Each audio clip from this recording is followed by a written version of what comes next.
It is great to see you again, Lara. How are you? I'm well. How are you? It's great to see you too. I know we were just talking that we always try to figure out how long it's been, and then everybody goes back, well, it's beyond a year, so that's what it is, and then you go from there. But glad to hear that you're healthy, everybody's healthy, and sounds like hopefully we're all moving in the light of the end of the tunnel thing Oh, with this. yeah, I'll knock wood somewhere as you say that. You did it before you did that, so Exactly. I did not know the feeling. But welcome to our Leaders Who Care series. It's great to have you on and share some of your experiences and insights. But why don't we start with, if you can briefly introduce yourself. Don't tell the whole story because then we'll have nothing left. But briefly introduce yourself with your family and stuff, and then we'll chat. Yeah, Lara Druyan. I'm a managing director at Silicon Valley Data Capital, a seed and early stage venture fund that focuses on enterprise and fintech. Previously ran innovation at Royal Bank of Canada. I have twin 15-year-olds and live in Northern California. Cool. They're identical? I have boy girl, so not quite. So they can introduce each other to boyfriends, girlfriends. Yeah. If they either seem to have an interest, but that's okay with me. It'll come. So, yeah, welcome. And you've clearly, in fact, for the first time I met you, it seemed like you're clearly a successful individual. It seemed like you always had a clear vision. I don't know how far back it goes, but a clear vision of combining investment, innovation, and inclusion together as part of your passion and things you're engaged with. So before we go deeper into all you've done, can you share with us, the infamous why, but I like to ask in a different way. Why do you do what you do? I guess, why do I do what I do? It's a great question. I've always been motivated for, and I think this is more intrinsic than anything, but I've always thought that whatever I do, my goal is to make whatever it is, whether it's an organization I run during college or a job or work for a company or a nonprofit, I want to make it better, right? So, and I know things are, it's pretty easy to and I suppose that sounds a little arrogant that I can make it better, but I like to think that I have something, and I think everybody has something they can contribute, and so to try to make it better than when you got there. And you have, right? I like to think so, but it's really for others to decide rather than for me to decide. No, that's good humility. That was a good answer. So it's I found this over the years. It's taken decades, it seems, for corporates and investment people and whatnot to realize that aligning with impact, social, environmental impact, is actually good for business. Not to mention for attracting like the very best, what we call, right fit culture, add talent. With that said, from when you were growing up all the way to being involved in corporate development, product management, you were in early on, and now in business transformation, working with one of my home country favorite companies, Royal Bank of Canada. When did you begin to notice? When did you begin to realize and differentiate yourself, if you will, as a leader who cares about making both an economic and social impact at the same time? Yeah, my favorite professor from college, Lauren Berlant, who started the Center for Gender Studies at the University of Chicago, it's like, you're the only student I ever had who went into business. It's kind of funny. And so I probably had a social conscience before I had a business conscience. And I've always thought, whether I think also because I've worked for most of my career in fields where there weren't many women, whether it was technology, banking, venture capital. And I have always felt that my job would have been easier if there'd been more women. And so I've always wanted to support women in areas in which I've worked, whether it was starting new companies, women who are behind me, and support them as mentors. Because I just thought that it seemed unfair that there were so few women, and that there was never a line for the women's room at the conferences I go to. And I thought that trying to help level the playing field was an important thing to do. And what did you notice that because of how you felt, or what kind of triggered it?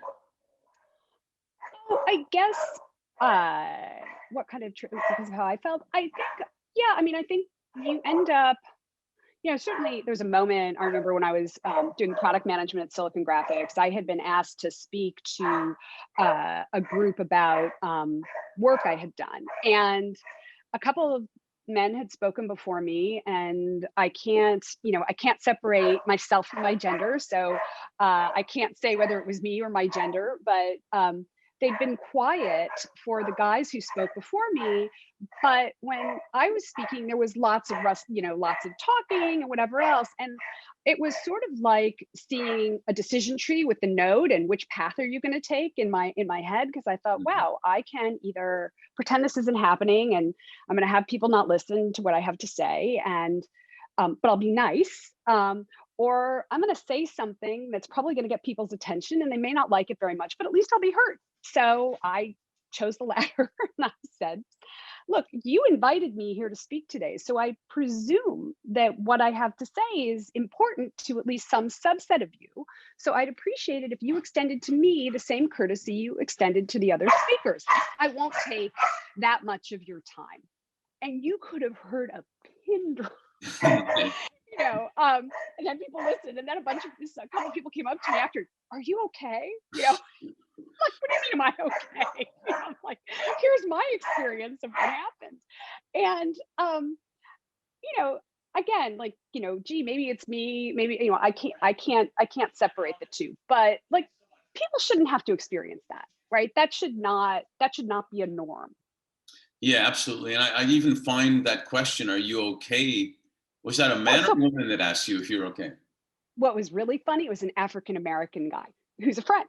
And I said, it's actually really funny. This is coming from you, right? Because you're as Listen, disenfranchised here as I am. and he gets it, and he gets Yeah. it, and he cared if you were okay. But on the other hand, they wouldn't have asked the man, "Are you okay?" No, no, absolutely not. So, and then when I explained sort of what my experience had been and why, he's like, "I'm really glad I asked." And I said, "Great, then you can understand." So, but yeah, I don't think those kinds of things happen as nearly as much to men, and I don't think they should happen to women. And I think that changes when you have more women who have seats at the table, whatever table that is. Yeah, you're 100% right. I mean, I've seen numerous times where a woman will say a certain thing, da da da da, da, and then kind of reaction, but then the man says almost the exact same thing, and then it's like, I swear I just said that. It's Yeah. like, Oh, yeah. Yeah. Every woman I know has had that experience.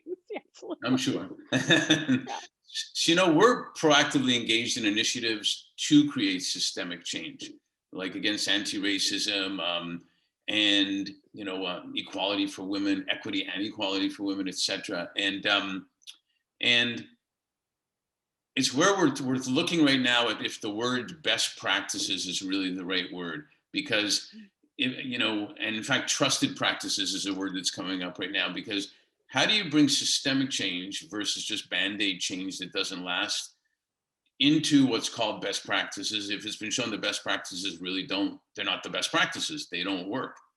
So we're looking at, so if you could share a little bit more about your experiences where maybe you bridged access and opportunity to female entrepreneurs, as well as maybe, like you say, this, underserved communities, like this fellow that said, "Are you okay?" Um, Maybe in all parts of your life, in at work, at home, in community.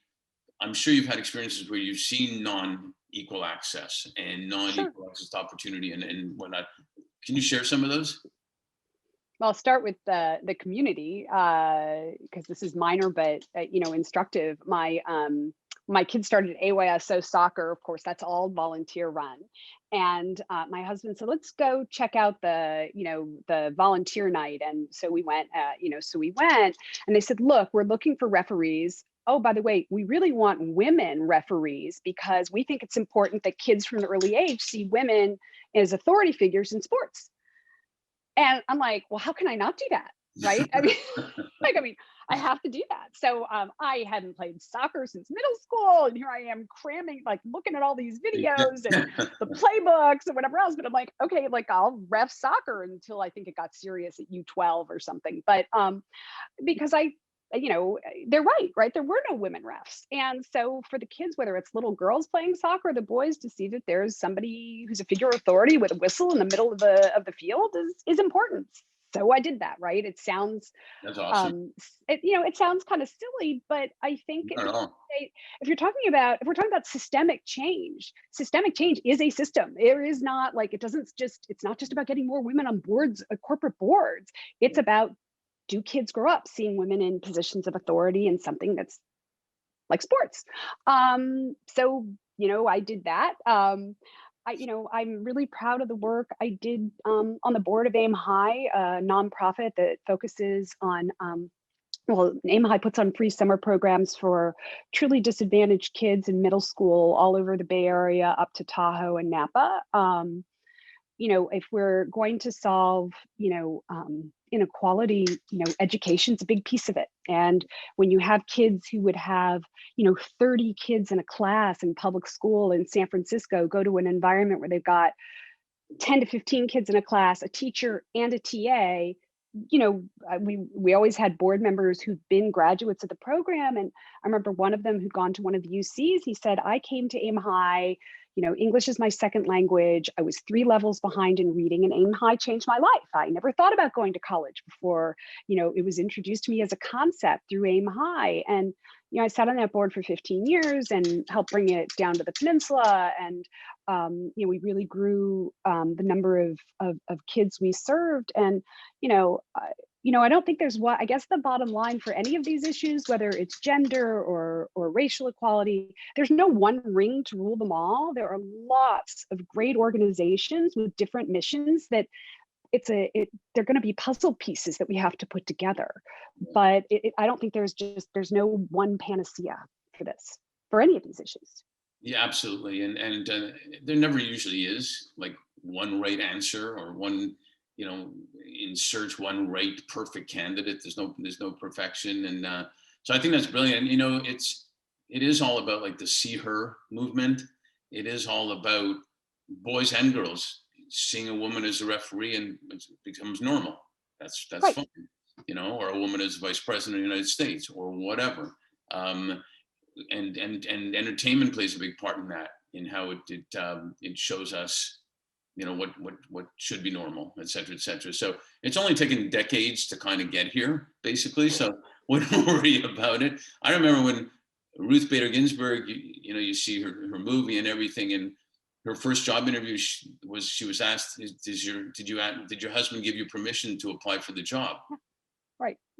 I mean, holy cow. Look, when I was growing up, Title IX was a thing. Like Title IX had passed, but there was no access to soccer for girls in my hometown.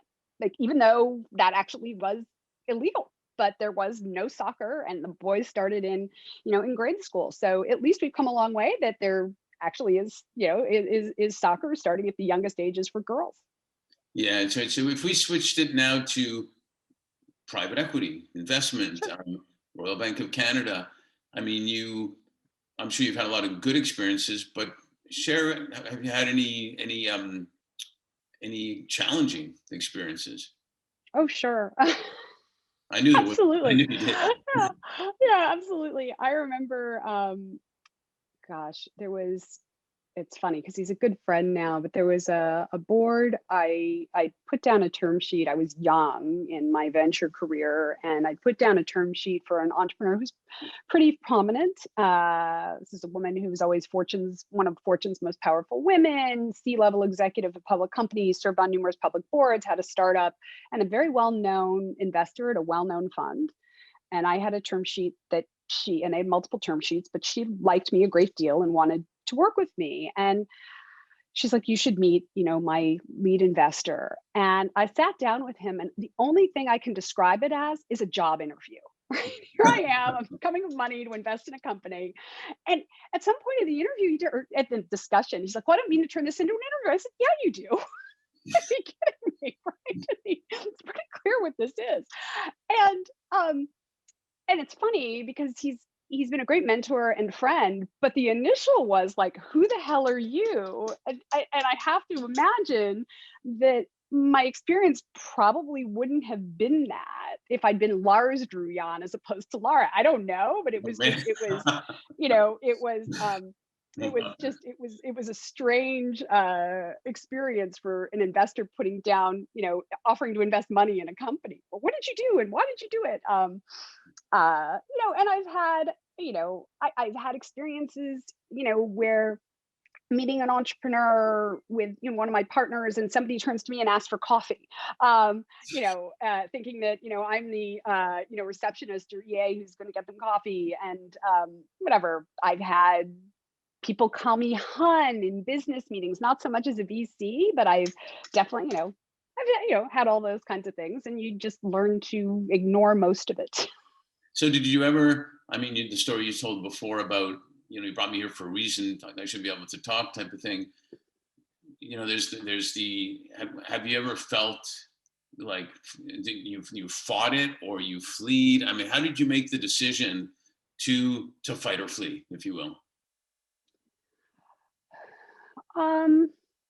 I really hate to say this because it's a very hard thing to say. I think I don't think women have permission to break glass.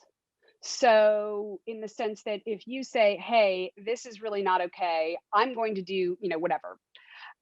I think if you do that, and I have done it once, but I knew I was going to leave.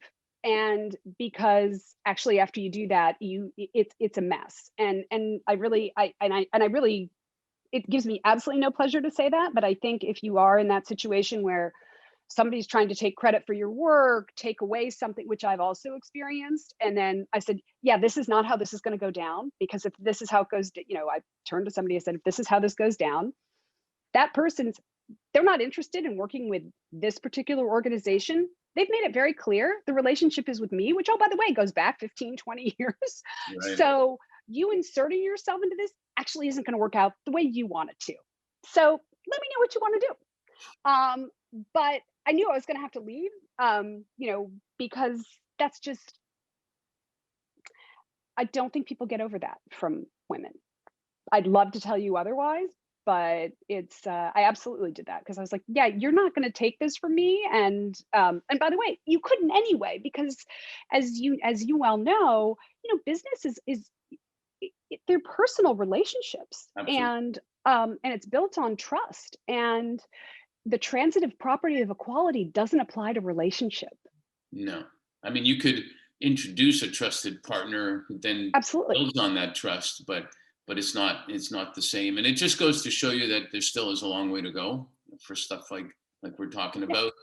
But hopefully we're getting there. So kind of related to that, it's an interesting time. We've got COVID. We've got technology is still speeding like in the speed of sound, and got racial injustice and equality. You got wildfires. You got all. I mean, Mother Nature is not a happy camper, basically, right now, and is throwing the whole thing at us. And with that, have you seen, again, for lack of a better word, an awakening among colleagues, awakening in business that is more than just the little increments, but actually making big steps, that we realize what's important and what's fair?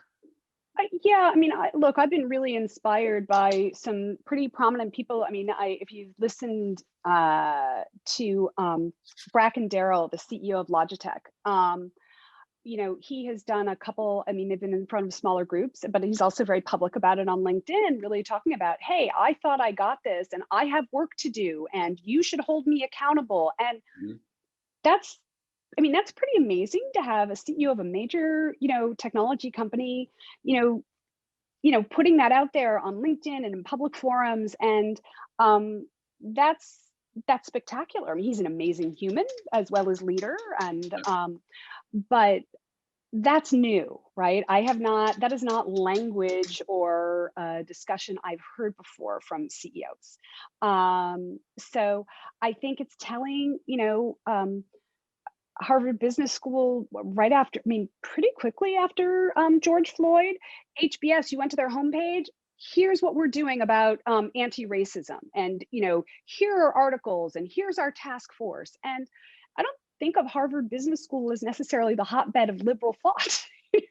And the fact that you have a leading, one of the elite business schools, prioritizing that to the world, right? I mean, that was on their homepage and probably still is really pretty, that's huge change. Yeah, I agree. And some people would argue that we'll see the action after, because sometimes I'm not saying Harvard in particular, but sometimes the quick reaction is to get something out. Sure. And like, oh, now we have a chief diversity officer. All's good, and that person, by the way, was our HR generalist before, but she'll handle it, type of thing. Yeah, And, no, God forbid. But you're right. And I think what we're finding is, as we talked before, we have a criteria of, we work with clients who are leaders who care and want to find ways to do it. And I talked to a lot of leaders, but one I talked to recently said he's feeling that it's so much easier to be a leader now because I'm being vulnerable. I don't have to pretend that I know everything anymore. And it's amazing to hear that, because it's total common sense that first of all, you don't need and can't know everything, but sometimes, especially men, felt in leadership roles that they had to, and there's no crying in baseball and all that stuff. And so I found that comment interesting, and kind of like this gentleman, I think it's true vulnerability to say, you know what, I didn't know, but I'm willing to, I need to learn, teach me, tell me, whatever, this is great, type of thing. And I think it does take a burden off of everybody. No, I think that's right. And God, I mean, I say this all, the list of things I don't know is much longer than the list of things I do, right? Well, and so, that's great. I mean, that's what makes life interesting. We can all learn new things. So let me ask you this. My grandparents, with their Kiev accent, always used to say, as long as you have your health, that's the most important thing. And it wasn't a slogan, it was real life that they were talking about. Yeah. So you're involved, obviously, in a lot of investments, a lot of up and emerging companies that are creating their culture, whether they think so or not, they're creating it. And what role do you see, if you will, business leaders who care having to play in the financial, physical, and mental well-being of their current talent and the talent they're trying to attract? Oh gosh. I think that business leaders, I think, well, one, I'll just say, not only COVID, but also millennials kind of are pushing this, right? So millennials want to be well aligned to the companies they work with, that they invest in, that they do business with. And so that's driving some change. I think COVID accelerated a lot of it. And I do think that increasingly you see leaders who, and we'll see more of it, who think that, business does have a role to play in taking care of its employees. Howard Schultz has always taken great care of his baristas. My sister was an executive at Starbucks, and her healthcare was the same healthcare that the baristas had. That was less good for an executive, but quite good for a barista. And there are a lot of people who don't know that. Starbucks baristas have healthcare through Starbucks, and I think you'll see, Costco pays people a living wage, right? And I think that, I think it's really good business. If you look at the CEO of Costco, I believe he started in the store in a much less, exalted role, right? Stocking shelves or what have you. And that was historically often the case. I'm hoping, I just finished reading a great book, The Meritocracy Trap, actually talking about this, where you would have people who started and then worked their way up before, instead the model then became, we're hiring somebody out of McKinsey or whatever else, and they become the CEO. But I think that one thing I think that Howard Schultz does really well at Starbucks is all employees, regardless of title, spend a week in a Starbucks store so they can understand the business. And Common sense, right? I'm sorry? Common sense, really. It is common sense. And you know what? It's also really good business, because in a world where the war for talent is real, I think, people have choices and you want to attract the best talent. Well, then people have to be aligned to more than their job, but hopefully to the mission, and to think that the company makes ethical choices, that it supports you. And I think that you're also seeing the evolution of some great HR technology that can help companies make better choices, whether it's reduce bias in hiring or reduce bias in management, to be able to say, hey, Lara, you've contacted 8 people on your team this week, but you haven't contacted these 2. Maybe you should do that, right? Oh, I didn't know I hadn't done that, right? And so it sounds a little big brotherish, and of course it is, but I think it's also, the goal is to make people sort of better managers. Absolutely. And belong. I keep hearing more and more Absolutely. belonging. People, the number one thing that seems to fill people's hearts and souls, has been studies all over the world. We need food and we need air, but everybody wants to belong. And, Absolutely. and so to your point about you haven't spoken to those people yet, I think it is really important. So before we leave, tell me about some exciting ventures you're doing with your firm. Yeah. Whatever you can tell us, that is. Yeah, no, it's fine. So I just referenced one of them, the one that's helping people sort of be better managers and so on, is a company called Cultivate. And so they strip out all the personal information for identifying, but they will say, hey, let me give you a nudge so that you do get in touch with your team, or obviate the need for those horrible surveys that say, Mark, what do you think of blah, blah, blah, blah. And, you're like, I don't really want to fill that out because I can kind of tell who I am, and which was true. Right. And so now it'll actually say, hey, Mark's manager, it's not about Mark, but here's what's going on in your department with respect to engagement or what have you. And I think that's, if you can power AI to do good things and strip out the, identifying information, I think that's very exciting.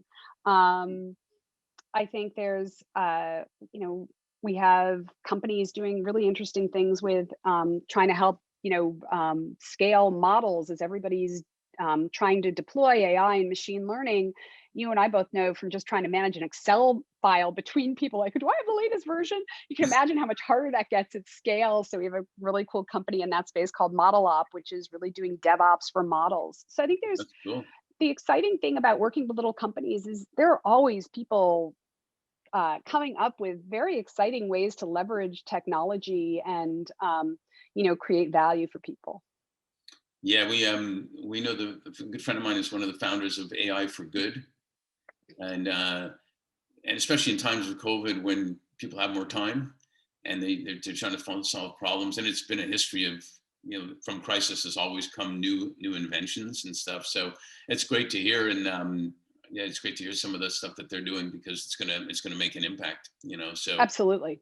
so No question. last thing for this is, what are you most grateful for as we're into 2021? I am most grateful for my family and Mhm. that, we all like each other. And, I think that going through COVID, you end up with a much smaller pod in terms of, who you're interacting. At least we have. We've been very careful. And so I'm really grateful that, that we're close and that it's been, enjoyable, and we've done new things together. I taught my kids how to bake, and I figured, hey, I can teach them how to cook during COVID. And so I'm super grateful to have especially because my kids are teenagers and they won't be here, unfortunately, in my house that much longer. And so being able to spend the time is a gift. Yeah, it How about is. you? Well, myself with my boys too. My boys are in their 20s, but you know, I have been grateful for the time to actually spend with more people than when we're traveling a lot, and also 2 of my sons, or 2.5 of my sons, are vegan. I say, and so I've learned some cooking skills as well, but just the time to I was telling a friend the other day, the birds, when we first had lockdown, it seemed like the birds that usually sing outside my place were singing opera instead. And it was going something like, I don't know where they all went, but this is pretty cool. And so, stuff like that I think brings us back to, what are we doing all this for that we're doing? And so it's important. So, and it brought me, finally to see you again. So that was pretty Yeah, cool. it's great to see you. So thanks a lot for being one of the leaders who care and for joining us on the series. I'm honored to be here. Thank you for asking. My pleasure.